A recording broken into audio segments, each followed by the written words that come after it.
Hello बच्चों, ये लघुत्तम समापवर्तक और महत्तम समापवर्तक के कुछ महत्वपूर्ण प्रश्न हैं जो अक्सर प्रतियोगी परीक्षाओं में पूछे जाते हैं। तो आइए इनका अध्ययन करते हैं। तो प्रश्न संख्या 1, 30, 36 तथा 90 का लासा है। 30, 36 तथा 90 का लघुत्तम समापवर्तक इस प्रश्न में पूछा गया है। तो 30, 36 और 90 का एलसीएम लघुत्तम समापवर्तक आपको निकालना है।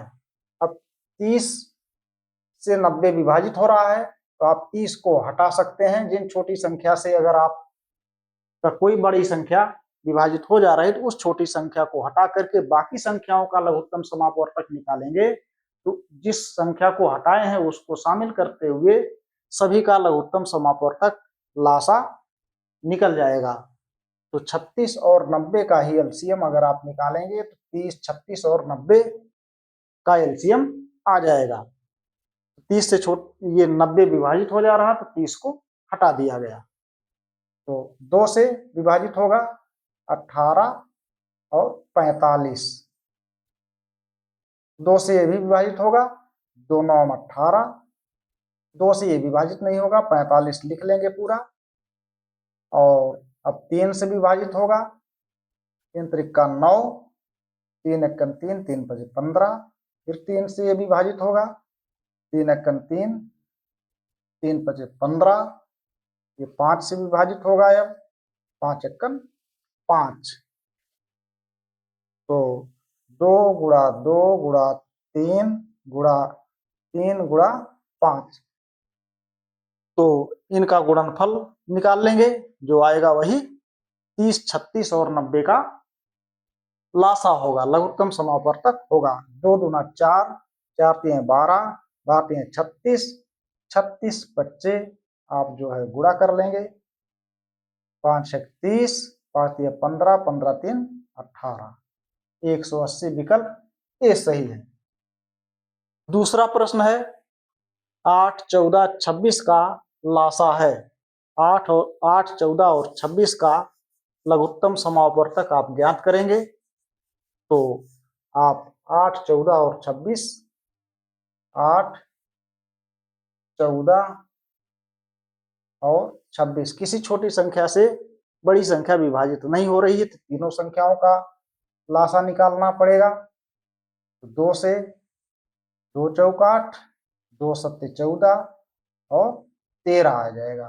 फिर 2 से विभाजित होगा 4, 2 दूना 4, 7 नहीं विभाजित होगा 7 पूरा लिखेंगे, 13 नहीं विभाजित होगा 13 लिखेंगे।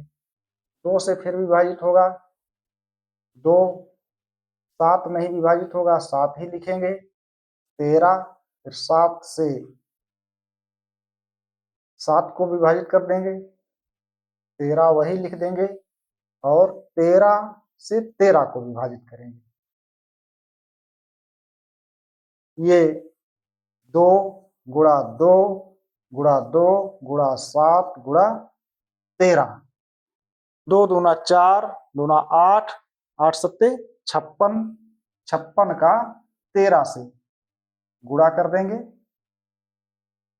56 का 13 से गुणा करेंगे, 3 छक 18, हासिल 1, 3 पचे 15, 1 16, 1 छक्का 6, 1 बचे 5, 8, 6 6 12 के 2, हासिल 1, 5 1 6 1 7, 728। प्रश्न 2 में विकल्प ए 728 सही है। प्रश्न 3, 2 गुणा 2 गुणा 3 और 2 गुणा 2 गुणा 2 गुणा 2 गुणा 3 गुणा 5 का लासा क्या होगा। तो इस तरह के प्रश्न भी परीक्षा में आते हैं। तो अब इसमें से ये लासा आपको ज्ञात करना है। पहला 2 गुणा 2 गुणा 3 और दूसरा है 2 गुणा 2 गुणा 2 गुणा 2, 4 बार गुणा किया गया है, गुणा 3 गुणा 5। तो लासा में जो संख्या कॉमन होती है उसे लिख लेंगे। अब ये 2 कॉमन है, उभयनिष्ठ है, 2 लिखेंगे। ये भी दोनों में है, ये भी कॉमन है। अब 2 और कॉमन नहीं है तो 2 जितना 2 बचेगा उसे भी लिख लेंगे। 3 कॉमन है, 3 को लिख लेंगे। और इसके बाद ये इसको तो लिख ही लिए हैं 2 बार, 5 बच रहा है तो 5 को भी लिख लेंगे। यही दोनों में 2 गुणा 2 गुणा 3 और 2 4 बार गुणा 3 गुणा 5 का लासा 2 को 4 बार गुणा 3 गुणा 5, विकल्प डी सही है। प्रश्न संख्या 4, 18, 30, 42 का मासा है। 18, 30 और 42 का मासा आपको ज्ञात करना है। तो एक भाग विधि से भी आपको आसानी से इस सवाल को हल कर सकते हैं। तो छोटी संख्या से बड़ी संख्या को भाग देते हुए, जैसे 18 का 30 में भाग देंगे, एक बार जाएगा 18, आ जाएगा 12, इसमें से घटाएंगे। फिर जो शेष है 12 शेष आया, ऊपर वाले जो भाजक 18 भाजक है यहाँ भाज्य हो जाएगा। ये 12 से इसको विभाजित करेंगे, एक बार जाएगा, फिर 12 आएगा 6, ये 6 शेष जो है यही भाजक हो जाएगा। और ये 12 जो पहले भाजक था वो यहाँ भाज्य हो जाएगा।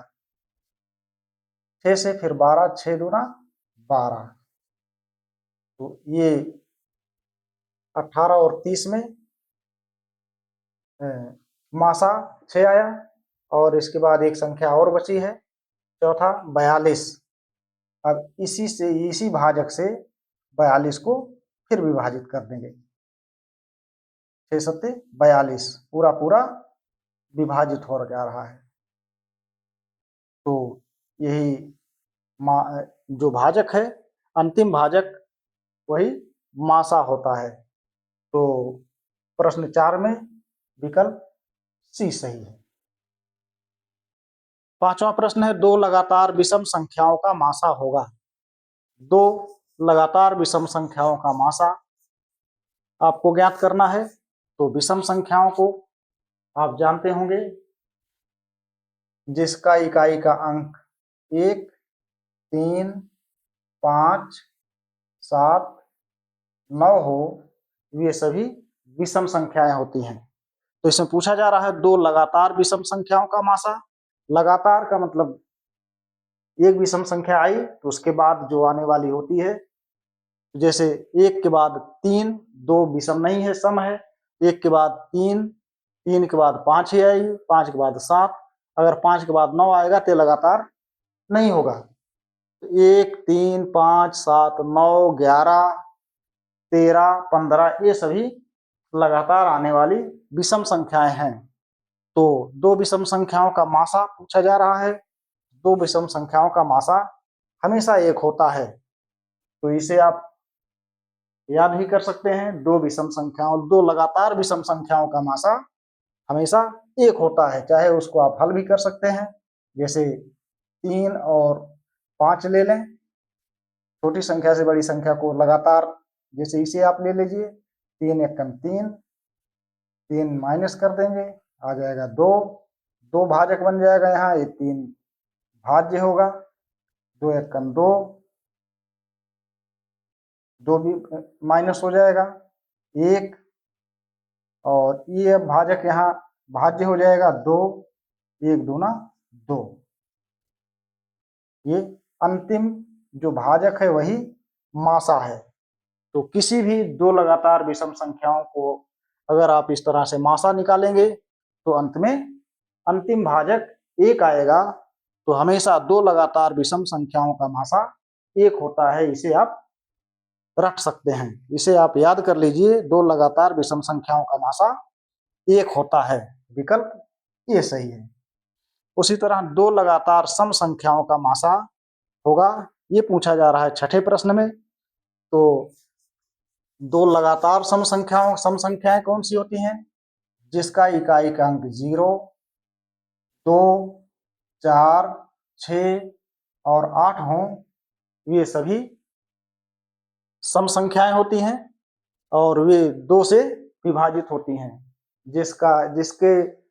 जिसका इकाई का अंक 0, 2, 4, 6 और 8 होते हैं, वे सभी सम संख्याएं होती हैं। तो लगातार दो सम संख्याओं का मासा निकालेंगे तो विकल्प बी आएगा।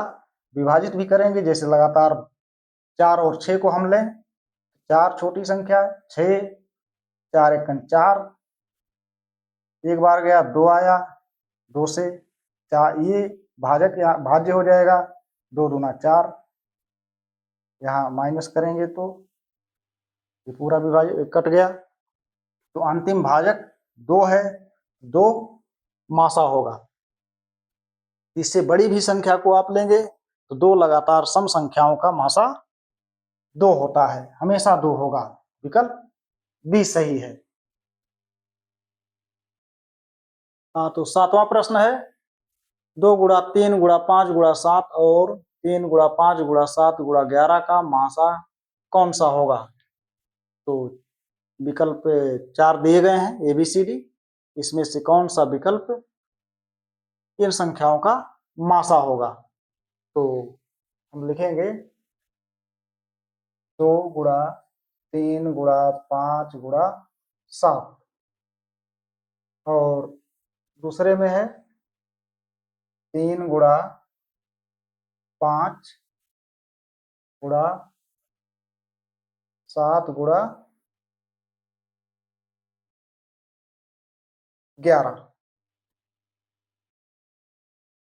मासा निकालने के लिए जो संख्याएं कॉमन होगी, उभयनिष्ठ होगा, वही मासा होता है। तो अब इसमें ये 3 इसमें भी है और इसमें ये उभयनिष्ठ है। 3, 5 इसमें भी है और इसमें भी 5 भी उभयनिष्ठ है और 7 गुणा 7, 3 गुणा 5 गुणा 7 दोनों में जो भी उभयनिष्ठ होगा, कॉमन होगी संख्याएं, वही संख्याएं मासा होती है। 3 गुणा 5 गुणा 7, विकल्प डी सही है। 8वां प्रश्न है 3/5, 48/5 और 3/25 का लासा होगा। तो ये भिन्न का प्रश्न है। तो भिन्न के प्रश्न के जो है, अगर आपको लघुत्तम समापवर्तक लासा निकालना है तो इसका है हरों का लासा निकालते हैं और हरों का मासा और अंश का लासा निकालते हैं। तो 3, 48 और 3, 5, 5 और 25 इसमें होगा बराबर इसका लासा, अंश का लासा और हर का मासा निकालते हैं। तो ये 3 है, 3 से 3 विभाजित होगा, 3 से 48 विभाजित होगा। तो लासा में लघुत्तम समापवर्तक में छोटी संख्या अगर विभाजित हो रही है, तो अगर 1 बच रहा है, एक ही संख्या 48 बच रही है, तो 48 ही ये लासा हो जाएगा।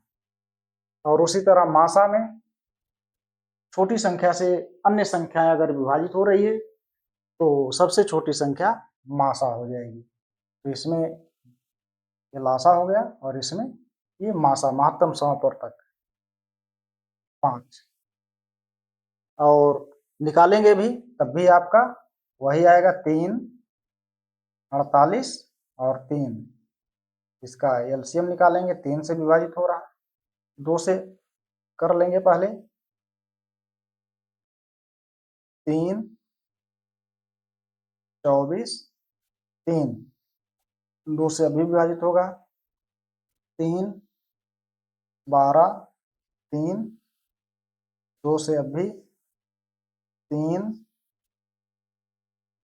6, 3, 2 से अब भी होगा 3, 2 3 6, 3 से विभाजित होगा 1 1 1, 2 दूना 4, 2 दूना 8, 8 दूना 16, 16 3 48, 48 ये आ जाएगा। और मासा निकालने के लिए 5, यहाँ आप करेंगे 5 का 5 से विभाजित हो गया, और ये भाजक है तो इसका फिर 25 में, 5 बचे 25, यही मासा हो जाएगा। तो 48/5 विकल्प सी सही है। 9वां प्रश्न है 17 की घात 5, 17 की घात 9, 17 की घात 11 का लासा होगा। तो अगर आधार समान है, जैसे 17 यहाँ भी है, 17 यहाँ भी है, यहाँ भी, और घातांक विषम है, तो सबसे बड़ा जो घातांक होगा वही लासा हो जाएगा। तो विकल्प सी सही है। अगर आधार समान है तो उसमें सभी संख्याओं का जो घातांक है, जो सबसे बड़ा होगा वही उन सभी संख्याओं का लासा होगा, लघुत्तम समापवर्तक होगा। तो विकल्प सी सही है। 10वां प्रश्न है 60 और 72 के महत्तम समापवर्तक और लघुत्तम समापवर्तक का गुणनफल बराबर होगा। तो लघुत्तम और महत्तम समापवर्तक के गुणनफल के बराबर दोनों संख्याओं के गुणनफल के बराबर होता है। ये महत्तम दिया हो और लघुत्तम दिया हो तो उनका गुणनफल जो होगा तो दोनों संख्याओं के गुणनफल के बराबर होता है। तो विकल्प सी सही है। इस तरह से ये 10 महत्वपूर्ण प्रश्न थे, और इसी तरह से और भी प्रश्नों को लाते रहेंगे। तो अगर वीडियो पसंद आया हो तो लाइक शेयर सब्सक्राइब कर दीजिए। धन्यवाद।